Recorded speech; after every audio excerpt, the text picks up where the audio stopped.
कितनी बार फेल हुए और निराशा से हार मान ली? कितनी बार फेलियर आपके रिजॉल्व को बर्बाद कर देती है? सिर्फ बार बार फेल होने से बचने के लिए थोड़ी उम्मीद के साथ कुछ बदल सकता है।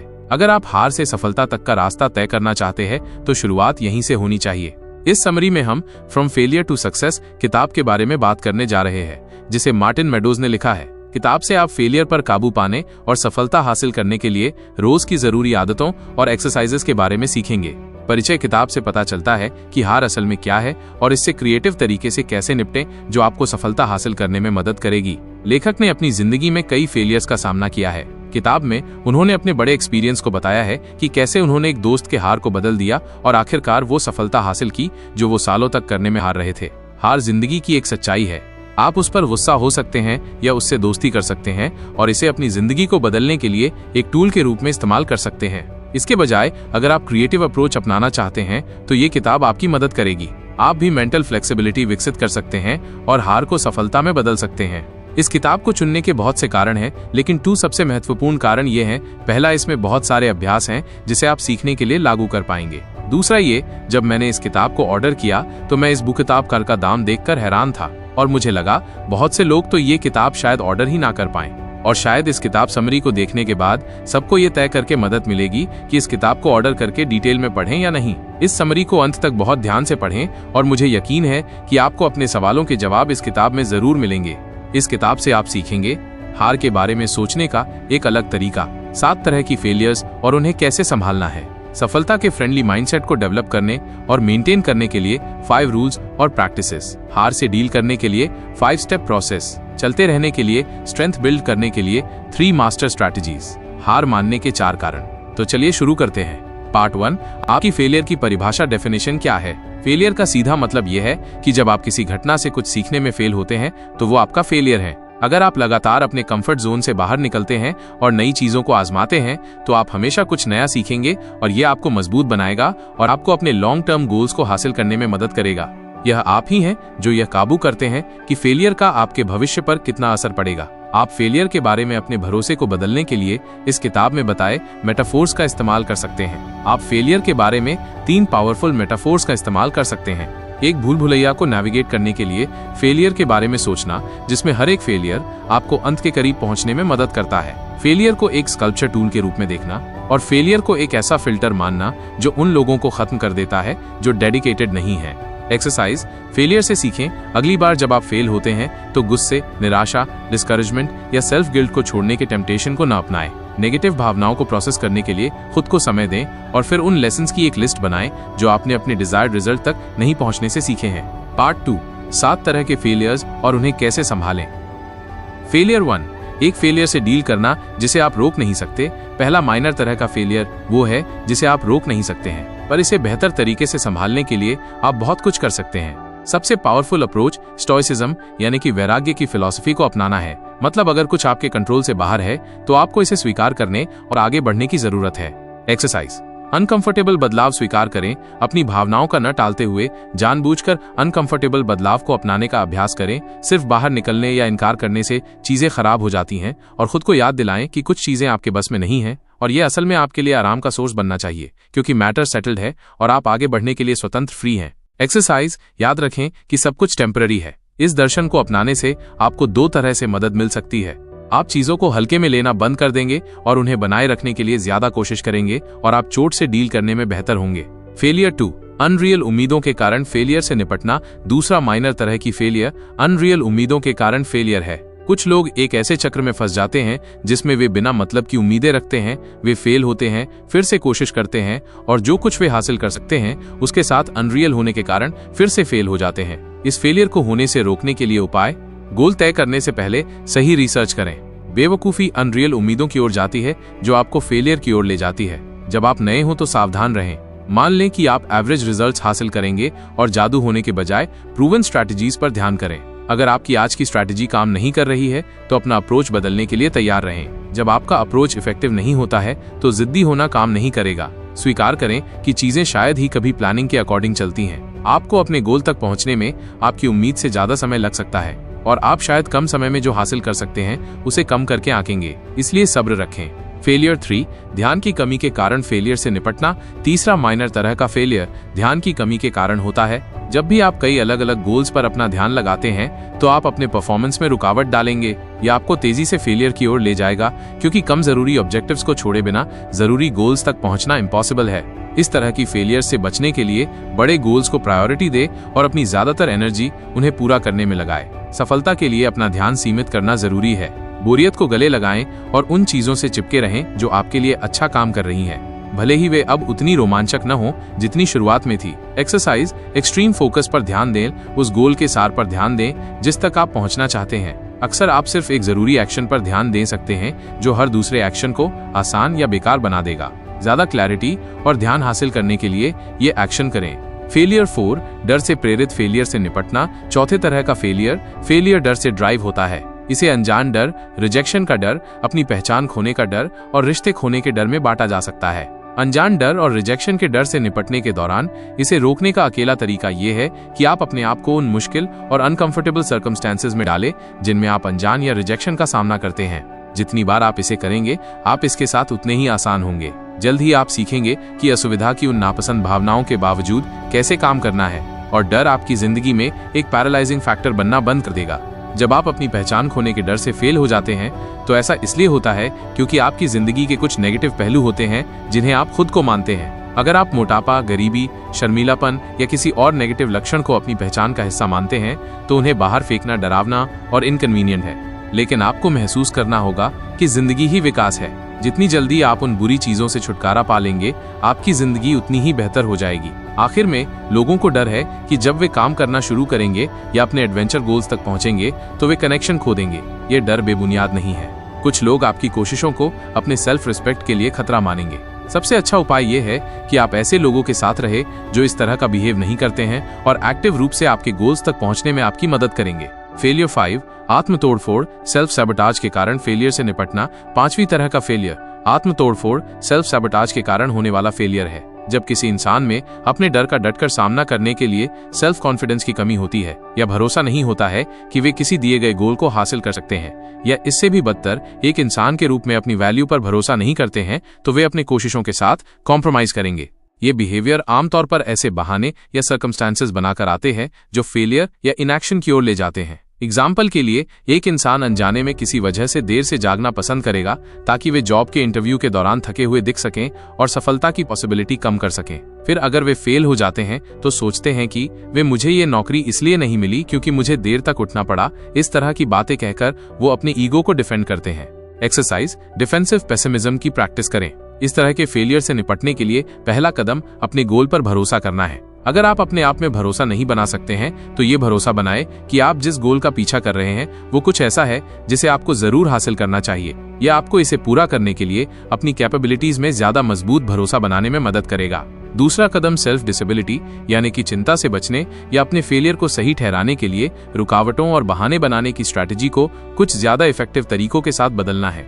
डिफेंसिव पेसिमिज्म नेगेटिव रिजल्ट्स की कल्पना करते हैं और हर पॉसिबल चैलेंजेस के लिए खुद को तैयार करते हैं। नतीजतन उन्हें कम चिंता होती है और बेहतर परफॉर्म करते हैं।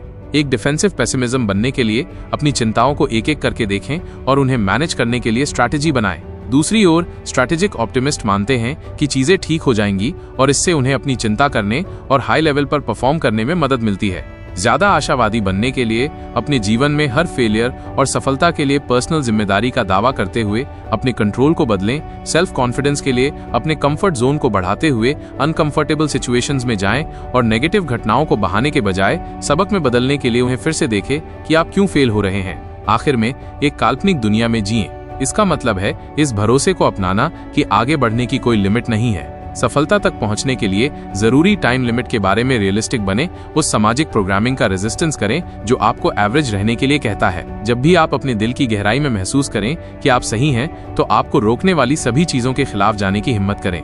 फेलियर 6, बेसब्री के कारण फेलियर से निपटना। लोग अक्सर इसलिए भी फेल हो जाते हैं क्योंकि वे बेसब्र होते हैं। स्लो प्रोग्रेस से निराश होकर वे या तो हार मान लेते हैं या वे एक अनस्टेबल पेस तय करते हैं। दोनों ही मामलों में कामयाबी की तुलना में फेलियर की ज्यादा पॉसिबिलिटी होती है।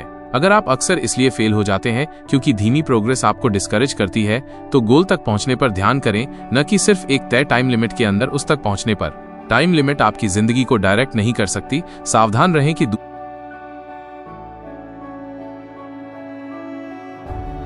दूसरों से अपनी तुलना न करें या गुस्सा न हो कि आप फेल हो जाते हैं जबकि दूसरे जीत जाते हैं। हो सकता है कि आप एक चीज में दूसरों की तरह अच्छे न हो, लेकिन किसी और चीज में उनसे बेहतर परफॉर्म करें। लंबे समय में आपके पास उन लोगों से बेहतर परफॉर्म करने की एक ज्यादा पॉसिबिलिटी है, इसलिए अपने टैलेंट को हल्के में न लें। अगर आप इसलिए फेल हो जाते हैं क्योंकि आप अपने गोल तक पहुंचने के लिए इतने बेचैन हैं कि आप एक टिकाऊ डेली रूटीन को नहीं अपनाते हैं, तो स्प्रिंट और मैराथन के बीच के फर्क को समझें। एक नए गोल के साथ शुरुआती स्पीड हासिल करने के लिए एक ब्रीफ स्प्रिंट बेहद मददगार हो सकता है। इसके लिए रोज के गोल डिसाइड करें और उन्हें हासिल करने पर ध्यान लगाएं। इससे आपको एक निश्चित समय के बाद, जैसे कि कुछ हफ्ते या शायद कुछ महीने बाद, आपको ज्यादा टिकाऊ डेली रूटीन बनाने में काफी मदद मिलेगी। इससे आप उन बड़े गोल्स के लिए जिन्हें हासिल करने में सालों लगते हैं, उनकी अच्छी तरह प्लानिंग कर सकेंगे, क्योंकि रोजाना और लगातार किए गए छोटे कदम एक्सीडेंट्स और रिस्क से बेहतर होते हैं। फेलियर 7, सेल्फ लाइसेंसिंग के कारण फेलियर से निपटना। सेल्फ लाइसेंसिंग एक ऐसी चीज है जिसमें एक अच्छे बिहेवियर वाले इंसान के नेगेटिव बिहेवियर में शामिल होने की ज्यादा पॉसिबिलिटी होती है, जैसे वजन घटाना। ऐसे में ध्यान दें कि आप एक्सरसाइज के बाद क्या खाते हैं। वर्कआउट के दौरान ज्यादा कैलोरी वाले फूड्स को बहुत ज्यादा न लें। कभी कभी लोग इसे जरूरत से ज्यादा खा लेते हैं, जिससे एक्सरसाइज उनके वजन घटाने के बजाय वजन बढ़ाने में कंट्रीब्यूशन करने लगती है। जब हेल्थ की बात आती है तो हेल्थी खानों के बारे में आंख बंद करके यकीन न कर लें सिर्फ इसलिए कि खाना किसी हेल्थी लेबल के साथ आता है। इसका मतलब ये नहीं है कि ये असल में आपके लिए हेल्थी है। इसलिए वो ही खाएं जिससे आपको सच में हेल्थी रहने में मदद मिल सके।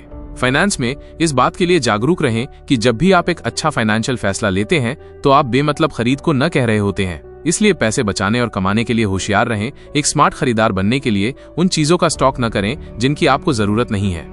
अपनी इनकम का कम से कम एक छोटा सा हिस्सा बचाने के लिए हर महीने उसे ऑटोमेटिक सेविंग अकाउंट में ट्रांसफर करें। अपने क्रेडिट कार्ड पर कम खर्च की लिमिट तय करें।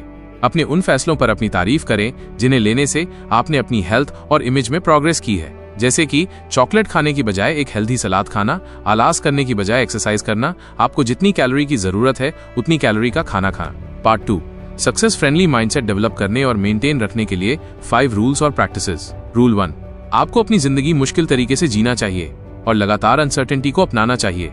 आपकी जिंदगी की क्वालिटी इस बात पर निर्भर करती है कि आप डर और अनसर्टेनिटी से निपटने में कितने अच्छे हैं। इसलिए एश्योर करें कि आप अनकंफर्टेबल सिचुएशन से बचने की बजाय उससे लड़े। हालांकि हमेशा ऐसी सिचुएशन में खुद को रखना मजेदार नहीं होता है, लेकिन ये आपकी जिंदगी में ज्यादा सफलता को अट्रैक्ट करने के लिए सबसे अच्छे तरीकों में से एक है। एक्सरसाइज, जिंदगी को मुश्किल तरीके से जीना। हफ्ते में कम से कम एक बार अनकंफर्टेबल या डरावनी सिचुएशन में खुद को डालने की कोशिश करें। यह आपको मजबूत करने में मदद करेगा और आपको किसी भी अनएक्सपेक्टेड मुसीबत को शांति से संभालने के लिए तैयार करेगा। अगली बार जब आप किसी चीज के बारे में अनसर्टन या डर महसूस करें तो अपने आप से कहें कि आपको इसे ठीक से करने की इसलिए जरूरत है क्योंकि आप इससे डरते हैं। रूल 2, आपको अपने ईगो को बीच की उंगली दिखानी चाहिए। जब आप कुछ नया सीख रहे हो तो शर्मिंदगी का डर आपके दिमाग में नहीं होना चाहिए। अगर आप बेवकूफ न बनने के डर से फिर से कोशिश नहीं करते हैं तो आप असल में एक असफलता की राह पर जा रहे हैं। अपने फेलियर्स को सीरियस न लें। एक्सरसाइज, दोबारा कोशिश करें। अगर आप कुछ नया सीखते समय बेवकूफ दिखने से बचकर अपने ईगो को प्रोटेक्ट करते हैं तो अपने आप को ऐसी कई सिचुएशंस में डालें और इस बारे में चिंता करने के बजाय कि दूसरे आपके बारे में क्या सोचते हैं, बस फिर से कोशिश करें। रूल 3, खुद को सफलता के काबिल महसूस करें। अगर आपको भरोसा नहीं है कि आप सफलता के काबिल हैं तो आप अपनी कोशिशों को बर्बाद कर देंगे। अगर आप अपने डेवलपमेंट को लिमिट करते हैं कि कहीं आपके आगे बढ़ने से दूसरों को कोई तकलीफ पहुंचे, तो अपने आप को याद दिलाएं कि एक बेहतर इंसान बनने से आपको उनकी मदद करने के लिए ज्यादा रिसोर्सेज मिल सकेंगे। अगर आप अपनी ताकत को नहीं पहचानते हैं तो अपनी इंस्पिरेशंस, स्ट्रेंथ्स, रिलेशनशिप्स और बाकी अच्छाइयों की एक लिस्ट बनाएं जो आपके गोल को हासिल करने में आपकी मदद कर सकें। फिर उन पिछली सिचुएशंस के बारे में सोचें जिन्हें आपने सॉल्व किया है और उनके लिए थैंकफुल रहें। ऐसा करने से आप महसूस करेंगे कि आप कामयाब बनने के लायक हैं। एक्सरसाइज, संसाधनों, रिसोर्सेज के लिए खनन, माइनिंग। यहाँ 3 बहुत असरदार सवाल दिए गए हैं जो आपको अपनी ताकत को पहचानने में मदद करेंगे और आपके दिमाग को ज्यादा क्रिएटिव तरीके से सोचने का आदेश देंगे।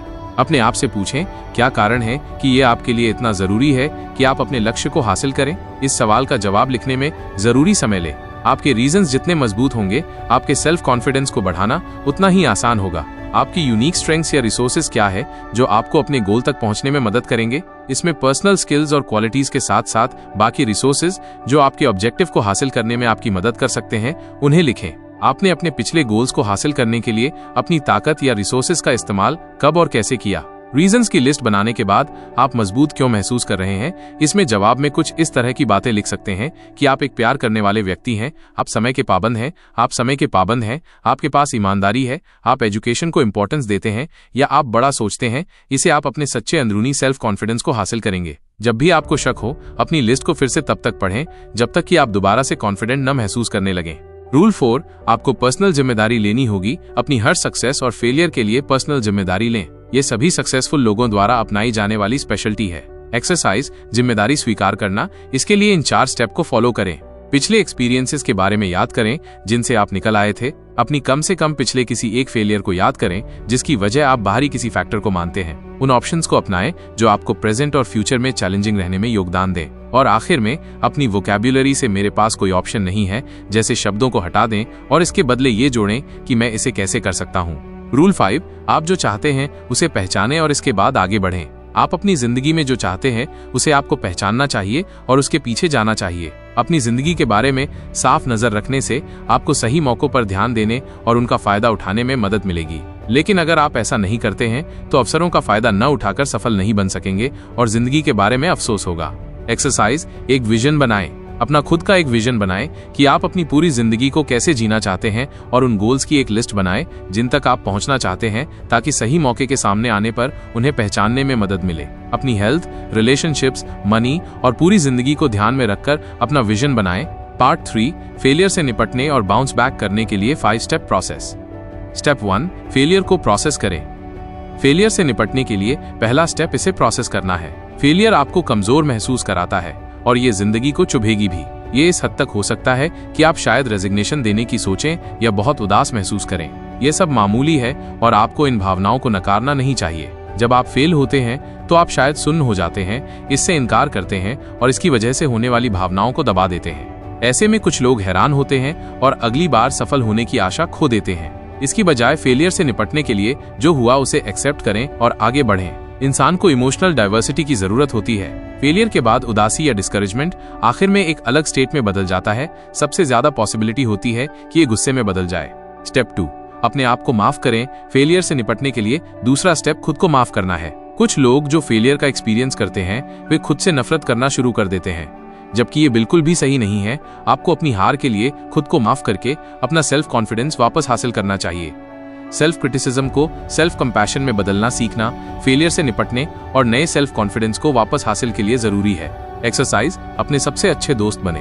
अपने प्रति दयालुता बढ़ाने के 3 सबसे अच्छे तरीके हैं। ये इमेजिन करें कि आप किसी दोस्त को फेलियर से निपटने में मदद कर रहे हैं। इसके लिए आप एक लेटर लिख सकते हैं, जैसा लेटर आपका एक सबसे अच्छा दोस्त आपको उम्मीदों को जगाने के लिए लिख सकता है। अपनी सेल्फ क्रिटिकल आवाज सुनते समय उसे पॉजिटिव सेल्फ टॉक में बदल दें या उन चीजों को करके खुद को नर्चर करें जो आपको अच्छा महसूस कराती हैं। स्टेप 3, अपनी दशा स्टेट बदलें। फेलियर से निपटने के लिए तीसरा स्टेप अपने इमोशनल स्टेट को बदलना है। फेलियर को सफलता में बदलने के लिए उस जैसे फैसले लें और उन पर डटे रहें। इससे बचने के लिए ऐसी एक्टिविटीज में शामिल हों जो दिमाग से फेलियर को हटा देने में मदद करें, क्योंकि घर में रहने और फेलियर पर गुस्सा करने से कुछ भी बदलने वाला नहीं है। स्टेप 4, इससे सीखें। फेलियर से निपटने के लिए चौथा स्टेप अपने फेलियर से सीख लेना है। इसे शुरू करने के लिए अपने फेलियर से सीखे गए लेसन्स की एक लिस्ट बनाएं। फिर एक ऐसा तरीका ढूंढने की कोशिश करें जो आपको अपना नजरिया बदलने और अगली कोशिश में सक्सेसफुल होने में मदद कर सके। फेलियर से जरूरी सबक की पहचान करने के लिए जितना आपको चाहिए उतना समय लें। अपने गोल पर काम करना फिर से शुरू करने के लिए फेलियर का एनालिसिस करने में कुछ दिन बिताना सिर्फ उसी अनजान कारण की वजह से फिर से फेल होने से बेहतर है। इसलिए अपने जरूरी सबक को पहचानें और फिर अपने गोल के लिए सही तरीके से काम करना शुरू करें। स्टेप 5, अपनी कोशिशों को फिर से शुरू करें। फेलियर से उबरने का 5वां और आखिरी स्टेप अपनी कोशिशों को फिर से शुरू करना है। ये पॉसिबल है कि आप ये महसूस करने पर कुछ शुरुआती रिलक्टेंस महसूस करेंगे कि आप वापस वहीं हैं जहां से आपने शुरुआत की थी। लेकिन जब आप पहली बार कुछ छोटी जीत हासिल कर लेंगे तो आपके फेलियर को जल्दी से खत्म करने में आपको मदद मिलेगी। फेलियर से उबरने के लिए आप इन 2 रास्तों में से एक को चुन सकते हैं। एक बड़े धमाके के साथ शुरू करें और एक एक्सट्रीम अप्रोच के साथ जल्दी नजर आने वाला रिजल्ट प्रोड्यूस करें, जैसे सुबह जल्दी उठने का गोल, या अपने आप को धीरे धीरे एक डेली रूटीन में वापस लाने के लिए छोटे कदम उठाएं। इसके लिए आप एक मुश्किल वर्कआउट के साथ अपनी रूटीन को फिर से शुरू कर सकते हैं। लेकिन शुरू में तो ये आसान होगा, पर कुछ समय बाद इसे लगातार करना मुश्किल बन सकता है। इसलिए एक बेहतर तरीका यह है कि एक ब्रीफ आसान सेशन के साथ शुरुआत करें और फिर धीरे धीरे अपने वर्कआउट को लंबा और मुश्किल बनाएं। दोनों अप्रोचेज एक जैसे ही इफेक्टिव हो सकती हैं, इसलिए आप वो चुनें जो आपको लगता है कि आपकी सिचुएशन के लिए सबसे अच्छा काम कर सकेंगी। पार्ट 4, चलते रहने के लिए स्ट्रेंथ को बिल्ड करने के लिए 3 मास्टर स्ट्रैटेजीज। स्ट्रैटेजी 1, एक पैशन डेवलप करें। चलते रहने के लिए आपके पास एक लॉन्ग टर्म रेजोल्यूशन होना चाहिए। इसे बनाने का सबसे अच्छा तरीका एक लॉन्ग टर्म पैशन डेवलप करना है जो आपको चुनौतियों के बावजूद लगातार बने रहने के लिए इंस्पायर कर सके। जब लंबे समय तक काम करेंगे तो ये आपकी दिमागी शक्ति को बनाए रखने में आपकी मदद करेगा। साथ ही आप खुद के साथ अच्छा महसूस कर रहे होंगे। एक ऐसा पैशन डेवलप करें जो आपको कंफर्ट जोन से बाहर कदम उठाने के लिए मजबूर करे और ऐसा सपोर्ट दे सके जिन्हें आप बाकी गोल्स पर काम करते समय इंप्लीमेंट कर सकें। एक सक्सेसफुल इंसान बनने के लिए ये एक पावरफुल मास्टर स्ट्रैटेजी है। जब आप लंबे समय तक अपने आप को एक पैशन के लिए डेडिकेट करते हैं तो आप ये भी सीखेंगे कि कैसे ज्यादा मजबूत इच्छा शक्ति और एक काम के लिए मजबूत एथिक्स बनाए रखें। एक्सरसाइज, खुद को डिवोट करें। एक ऐसी चीज ढूंढें जिसके बारे में आप लंबे समय तक पैशनेट हो सकें। ये आपको उन सिचुएशंस में जाने में मदद करेगा जिनमें आप अपनी दिमागी मजबूती को बढ़ा सकते हैं। ऐसे आइडियाज में सभी तरह के खेल, पब्लिकली बोलना, स्टैंड अप कॉमेडी, डांस, योग और ट्रैवल शामिल हैं। आइडियली आपके पैशन के लिए आपको लगातार अपने कंफर्ट जोन से बाहर कदम रखना चाहिए। इसके लिए लिखना, प्रोग्रामिंग, खाना पकाने या क्रिएटिव स्किल्स जैसे ड्राइंग, पेंटिंग या फोटोग्राफी भी अच्छे तरीके हैं। स्ट्रैटेजी 2, एक्सपेरिमेंटल अप्रोच अपनाएं। चलते रहने के लिए ताकत बनाने के लिए आपको एक्सपेरिमेंटल अप्रोच को अपनाना होगा। जब भी आप ऊंची उम्मीदें बनाते हैं और मानते हैं कि आप हार नहीं सकते हैं तो आप अपने आप को एक नॉकआउट जैसे निराशा के झटके के लिए तैयार करते हैं। जब आप इस बिहेवियर को बार बार दोहराते हैं तो आप अपनी इच्छा शक्ति के संसाधनों को तेजी से खत्म कर देंगे। एक्सरसाइज, एक एक्सपेरिमेंट तैयार करें। एक सक्सेसफुल एक्सपेरिमेंट करने के लिए एक बजट तय करें। रिसोर्सेज के एक स्पेसिफिक अमाउंट को चुनें जिसे आप इसके लिए डेडिकेट करेंगे, चाहे वो पैसा हो, समय हो या एनर्जी हो, और इसे तब तक चलाएं जब तक आपको कॉन्क्रीट डेटा न मिल जाए। स्ट्रैटेजी 3, रिजल्ट की परवाह किए बिना वैल्यू ढूंढे। अक्सर चलते रहना मुश्किल होने का कारण यह है कि आपको लगता है कि आप जो कर रहे हैं वो बेकार है। ये समझ में आता है कि जब आपको कोई रिजल्ट नहीं मिलता है तो आप निराश हो सकते हैं। ये नॉर्मल है क्योंकि आखिर कौन कुछ ऐसा करना जारी रखना चाहेगा जो बेकार हो। ये लॉजिक अपने आप में समझ में आता है, लेकिन आपकी कोशिश शायद ही कभी बेकार होती है। यहाँ तक कि अगर आपको ऐसा लगता है कि आप कोई प्रोग्रेस नहीं कर रहे हैं तो आप जो कर रहे हैं उसमें लगभग हमेशा कुछ वैल्यू ऐड जरूर होती है। आपको इसकी पहचान करनी चाहिए। पहचान करने से आपको आगे बढ़ने में मदद मिल सकती है। जब आप अपनी कोशिशों को पूरी तरह से समय की बर्बादी मानते हैं तो आप बिना किसी शक के निराश महसूस करेंगे और आगे बढ़ना नहीं चाहेंगे। कोई भी अपना समय या एनर्जी उन चीजों पर बर्बाद नहीं करना चाहता जो कोई रिजल्ट्स नहीं देते हैं। इसलिए ये जानना बहुत जरूरी है कि आपकी कोशिशें और उससे मिलने वाले रिजल्ट्स कीमती हैं। एक्सरसाइज, वैल्यू के लिए काम करें। जब भी आप अपने आप को ये सोचते हुए देखें कि कुछ पूरी तरह से बेकार था तो इसे एक्सपीरियंस करने के लिए धन्यवाद करें और निराश होने की बजाय देखें कि आपने अपनी तरफ से क्या वैल्यू दी है।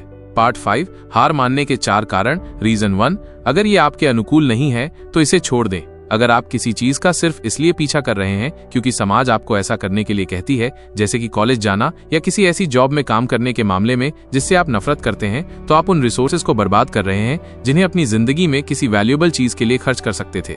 अगर आप अपने गोल को मुख्य रूप से रोजमर्रा की नेगेटिव भावनाओं से जोड़ते हैं तो आपको ऐसा करना छोड़ देना चाहिए, क्योंकि ऐसा ऑब्जेक्टिव क्लियरली आपकी पर्सनैलिटी के मुताबिक नहीं होता है। गलत गोल पर काम करने से न सिर्फ आप उस ऑब्जेक्टिव को पूरा करने में लगाए गए समय और एनर्जी को खो देते हैं, साथ ही ये खोए हुए मौकों और मिसमैनेज रिसोर्सेज का भी अफसोस करना पड़ सकता है। ऐसा करने से आपका कोई फायदा नहीं होने वाला है, बल्कि आप सिर्फ अपने समय और एनर्जी को बर्बाद करेंगे। इसलिए वो चीज कभी न करें जिसे करना आपको पसंद नहीं है। कभी कभी न कहना बेहतर होता है।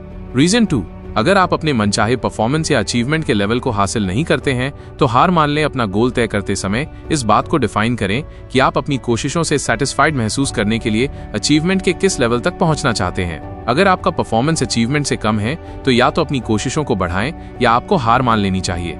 अगर आप अपने गोल में इन्वेस्ट किए गए सही टाइम और बाकी संसाधनों के बाद अपने हासिल किए गए नतीजों से डिससैटिस्फाइड हैं और आपको सुधार की कोई पॉसिबिलिटी नजर नहीं आएगी, ऐसे में आपको कुछ और ऐसा ढूंढना चाहिए जिसमें आप बेहतर है। जब आप अपने हासिल किए गए रिजल्ट से सैटिस्फाइड नहीं होते हैं तो हार मानने या इसे जारी रखने का फैसला आपकी उम्मीदों को मैनेज करने के लिए आपके सामने आता है। अगर आप अपनी उम्मीदों को कम करके अच्छा महसूस कर सकते हैं तो रुकने की जरूरत नहीं होती है, बस चलते रहें। लेकिन अगर आप लो स्टैंडर्ड्स को स्वीकार करने से इनकार करते हैं तो इन्हें छोड़ देना बेहतर होता है। ऐसे में अगर आपको ऐसे रिजल्ट नहीं मिले हैं जिनकी आपने इच्छा की थी तो आपको हार मान लेनी चाहिए और आगे बढ़ने के लिए कदम बढ़ाना चाहिए। रीजन 3, अगर आप सिर्फ डूबते हुए खर्चों के कारण चल रहे हैं तो हार मान लें। इकोनॉमिक्स और बिजनेस में एक संक कॉस्ट वो कॉस्ट होती है जिसे आप पहले ही खर्च कर चुके हैं और दोबारा हासिल नहीं कर सकते। जैसे अगर आप एक नॉन रिफंडेबल मूवी टिकट खरीदते हैं तो ये एक संक कॉस्ट है। अगर आप अब फिल्म नहीं देखना चाहते हैं तो एक लॉजिकल ऑप्शन ये होगा कि आप थिएटर न जाएं। अगर आप जाते हैं तो आपको 2 बार नुकसान होगा, टिकट पर खर्च किए गए पैसे को खोने और समय बर्बाद करने पर। आप ऐसी फिल्म देखने से अच्छा कुछ ज्यादा खुशी वाला काम कर सकते थे। जिंदगी तब तक अच्छी होती है जब तक आप अपने ऑब्जेक्टिव की परवाह करते हैं। अगर आप अपने गोल का पीछा सिर्फ संक कॉस्ट्स के कारण कर रहे हैं तो इस बात का ध्यान रखें कि जो कॉस्ट आप पहले ही खर्च कर चुके हैं वो आपको वापस नहीं मिल सकती हैं, इसलिए आपको उन्हें छोड़ देना चाहिए और उससे सीख कर अगली बार उस तरह के खराब खर्चों से बचें।